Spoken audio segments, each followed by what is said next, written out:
Hello and welcome. इस lecture में हम देखेंगे structure of an atom. Atom का पूरा स्ट्रक्चर इस लेक्चर में हम देखेंगे एटम में क्या क्या प्रेजेंट होता है।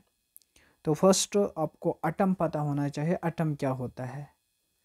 देखिए एटम जो है, एटम को हम इस तरीके से डिफाइन करते हैं कि एटम एक स्मॉलेस्ट पार्टिकल ऑफ मैटर, यानी एक छोटा हिस्सा होता है ये मैटर का। मैटर अगर ये हम लेंगे मैटर, फॉर एग्जांपल अगर ये कोई मैटर है, इसमें होंगे एटम्स, यानी ये एटम्स हैं, ये मैटर है। मैटर जो बना होगा एटम्स का बना होता है। अब हम देखेंगे मैटर क्या होता है। सिंपली अगर आप मैटर समझोगे, मैटर कोई भी सबस्टेंस है जिसका वजन होगा, जिसका मास होगा और जो स्पेस लेगा, उसको हम बोलते हैं मैटर। मैटर के तीन स्टेट्स होते हैं, एक सॉलिड, लिक्विड, गैस। ये हमें पूरा अलग चैप्टर है, एक स्टेट ऑफ मैटर, उसमें हम पढ़ेंगे अच्छे से। फिलहाल आप ये रखो याद, मैटर कोई भी सबस्टेंस है जिसका मास होगा और जिसका एक वज़न होगा और वो स्पेस लेगा। फॉर एग्जांपल अगर हम पानी को रखेंगे किसी गिलास में, तो उसका एक मास होता है, एक वज़न होता है, दूसरा एक वो जगह, पर्टिकुलर जगह लेता है। तो वो क्या होता है, मैटर। सिंपली कोई भी चीज़ जिसको आप टच कर सकते हो उसको हम बोलते हैं मैटर। तो वो मैटर किसका बना होगा, एटम्स का। डिस्कवर किसने किया, फर्स्ट जॉन डाल्टन ने 1803 में किया है इसको डिस्कवर। 1803 में डिस्कवर किया गया है। फर्स्ट इसने बोला है according to the Dalton atom is indivisible. ये याद रखना, ये इंपॉर्टेंट है। Atom is indivisible part of matter. इसने बोला ये सबसे छोटा है part of the matter. Matter इसका बना होता है एटम्स का, लेकिन ये इनडिविजिबल है, ये फर्दर टूटेगा नहीं, ये आपको याद रखना है। इसने बोला फर्दर ये डिवाइड नहीं होगा एटम। देखिए यहाँ क्या है, all matter is made of the atom. हर कोई मैटर जो होगा किसका बना होगा, एटम्स का। एटम ऑफ द एलिमेंट, जो हमने पीरियोडिक एलिमेंट, पीरियोडिक टेबल जो मैंने आपको पढ़ाया, वहाँ पीरियोडिक टेबल में क्या होते हैं, element. For example hydrogen, carbon, उनको हम बोलते हैं एलिमेंट। वो होते हैं एटम, वो भी बने होते हैं किसका, एटम्स, मगर वो होते हैं आइडेंटिकल। इसीलिए हम एलिमेंट्स को बोलते हैं ये प्योर होते हैं, क्योंकि इनके एटम्स होते हैं आइडेंटिकल। तो उसकी वजह से हम बोलते हैं एलिमेंट्स को, element is a pure substance of atom. Each element has a different atom, ये हमें अलग से पढ़ेंगे। एटम है, atom can engage in a chemical reaction. तो एटम्स की वजह से केमिकल रिएक्शन होगा, ये आपको याद नहीं, खाली आप याद रखो ये। Atom can be neither created nor destroyed, atom is indivisible, ये इसने बोला है। Atomic Dalton theory. देखिए फिर उसके बाद क्या हुआ, इसने बोला ये इंडिविजिबल है, लेकिन फिर रदरफोर्ड, ये हम लास्ट में पढ़ेंगे, और बोहर, इन्होंने कहा, इन्होंने एटॉमिक थ्योरी दी है, इन्होंने कहा atom is divisible. Atom is divisible, इन्होंने कहा एटम डिवाइड हो सकता है। जॉन डाल्टन ने क्या कहा पहले, एटम डिवाइड नहीं होगा। फिर रदरफोर्ड एंड बोहर आए, इन्होंने बोला atom is divide and atom is made up of sub atomic particles. Atom किसका बना होता है, सब एटॉमिक पार्टिकल्स, ये याद रखना आपको। देखिए atom is made up of sub atomic particles, neutron, neutron, proton, proton और इलेक्ट्रॉन, ये आपको याद रखना है। न्यूट्रॉन का एटम किसका बना होता है, neutron, proton and electron.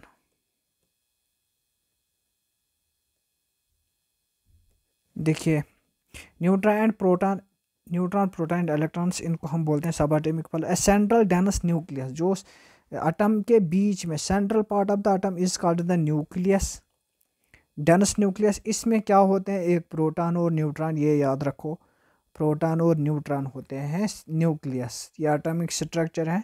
Central part of the atom is called nucleus nucleus में क्या क्या होते हैं, प्रोटॉन और न्यूट्रॉन प्रेजेंट होते हैं।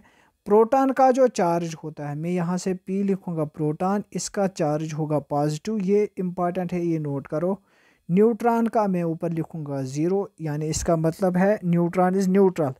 दोनों कहाँ होंगे, दोनों होते हैं न्यूक्लियस। अगर ओवरऑल चार्ज पूछेंगे न्यूक्लियस का तो न्यूक्लियस का पॉजिटिव चार्ज होगा, क्योंकि प्रोटॉन का पॉजिटिव नेगेटिव, तो अगर हम दोनों को मिलाएंगे यहाँ जो मैग्नीट्यूड होगा पॉजिटिव का, तो दैट मीन्स कि न्यूक्लियस का चार्ज जो होगा पॉजिटिव चार्ज होगा। फिर इसके अराउंड इलेक्ट्रॉन्स घूमते हैं और इलेक्ट्रॉन्स का चार्ज होता है नेगेटिव। यहाँ लिखा है इलेक्ट्रॉन्स है नेगेटिव चार्ज, प्रोटॉन है तो पॉजिटिव चार्ज।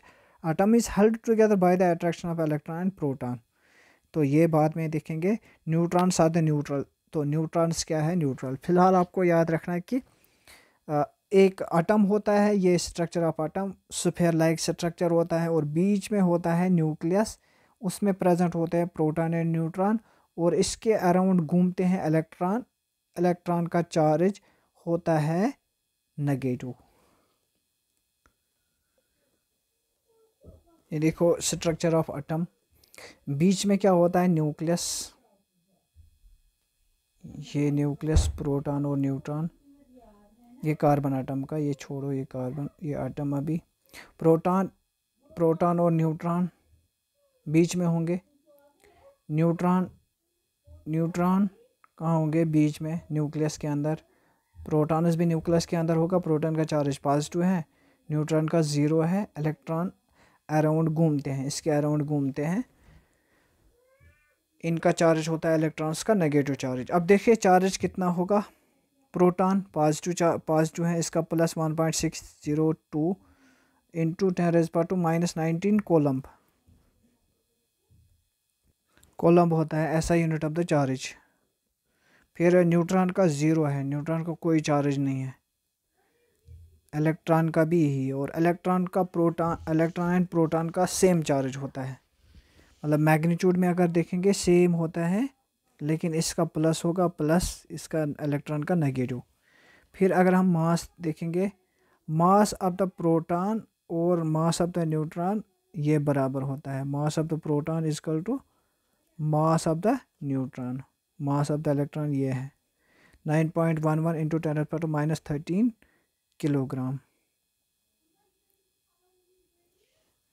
1.67 प्रोटॉन और न्यूट्रॉन का बराबर होता है। और मास ऑफ द इलेक्ट्रॉन जो होता है ना, ये वेरी वेरी लेस होता है as compare to the proton and neutron. Mass of the electrons ये बहुत कम होता है।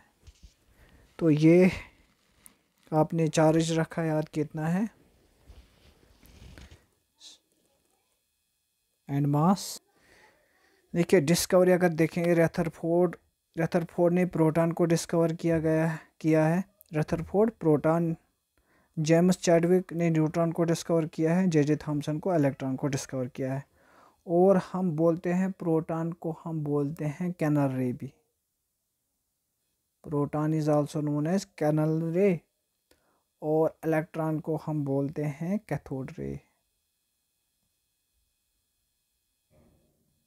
ये याद रखो, डिस्कवर किसने किया है, रदरफोर्ड ने प्रोटॉन को, न्यूट्रॉन को जेम्स चैडविक, इलेक्ट्रॉन को जे थॉमसन।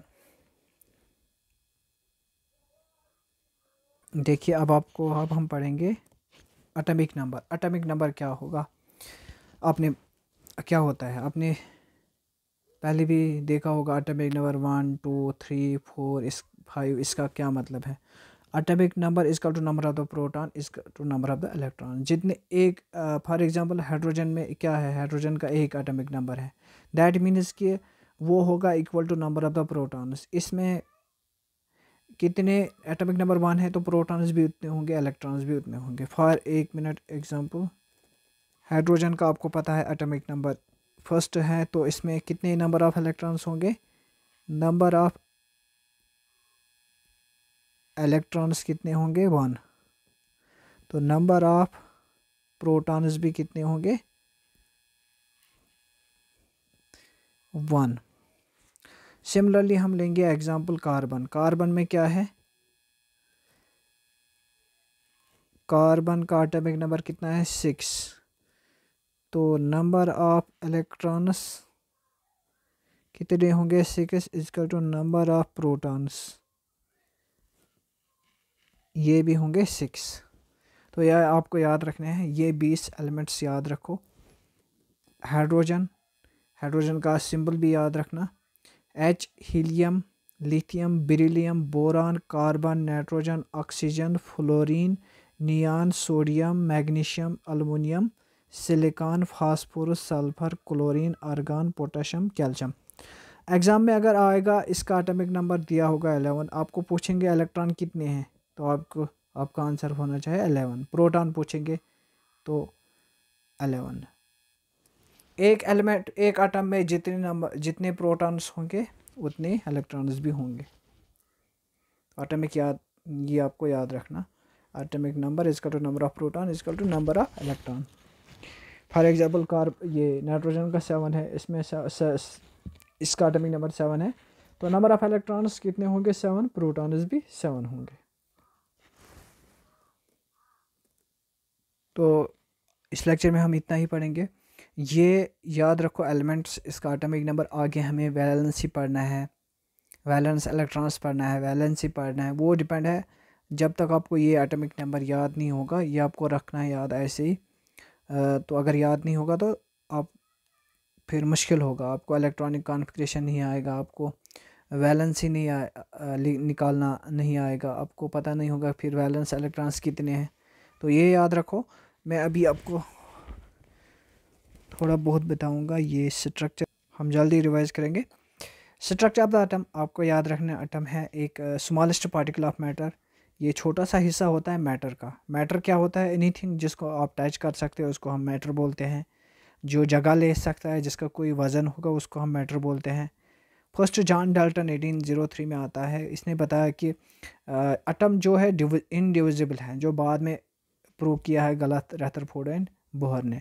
इसने पहले बोला इंडिविजिबल, ये डिवाइड नहीं होता है, लेकिन बाद में रदरफोर्ड और बोहर ने बताया एटम इज डिविजिबल, ये डिवाइड होता है। किस में? सब एटमिक पार्टिकल्स में, neutron, proton and electron. Neutron, proton and electron.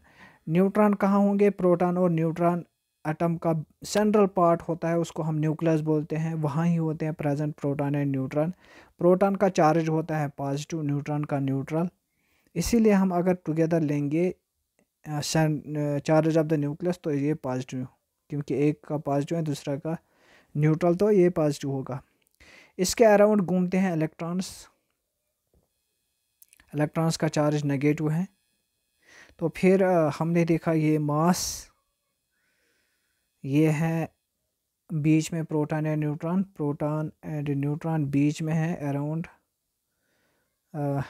Nucleus. Electrons were revolving, ये इलेक्ट्रॉन्स रिवॉल्व होते हैं। फिर अगर आप देखोगे प्रोटॉन का चार्ज होता है पॉजिटिव और इलेक्ट्रॉन, प्रोटॉन चार्ज होता है बराबर, प्रोटॉन और इलेक्ट्रॉन का चार्ज बराबर होता है, लेकिन प्रोटॉन का इलेक्ट्रॉन का नेगेटिव, प्रोटॉन का पॉजिटिव। अब कितना होगा चार्ज? Plus 1.6 into 10⁻19 kolam. इसका माइनस 1.02 इंटू 19 कोलम। इसका मास of the proton and mass of the neutron is equal, इनका बराबर मास है। और मास ऑफ द इलेक्ट्रॉन ये बहुत कम है, almost negligible. Mass of the electron बहुत कम होता है, तो ये आपको याद रखना है। फिर एटॉमिक नंबर, ये एलिमेंट्स याद करो, इनका एटॉमिक नंबर याद करो, ये इम्पॉर्टेंट है इस चैप्टर को समझने के लिए। ये याद होना चाहिए आपको, और ये एलिमेंट्स याद होने चाहिए। तो number of electrons, number of atomic number कितना, नंबर ऑफ़ प्रोटॉन्स, ये बराबर होता है number of protons equal number of electrons. आपको अगर इलेक्ट्रॉन ये एटॉमिक नंबर पता होगा, नाइट्रोजन का 7 है, तो इसका मतलब है आपको प्रोटॉन्स भी पता होगा, क्योंकि ये बराबर है number of neutrons. Atomic number 7 है, तो नंबर ऑफ़ प्रोटॉन्स भी उतने होंगे और नंबर ऑफ़ इलेक्ट्रॉन्स। हाइड्रोजन का एक एटॉमिक नंबर 1 है, तो इसके नंबर ऑफ़ इलेक्ट्रॉन्स कितने होंगे? 1, और नंबर ऑफ़ प्रोटॉन्स 1 है। सिमिलरली कार्बन के नंबर ऑफ़ प्रोटॉन्स और नंबर ऑफ़ न्यूट्रॉन्स इक्वल है। ओके।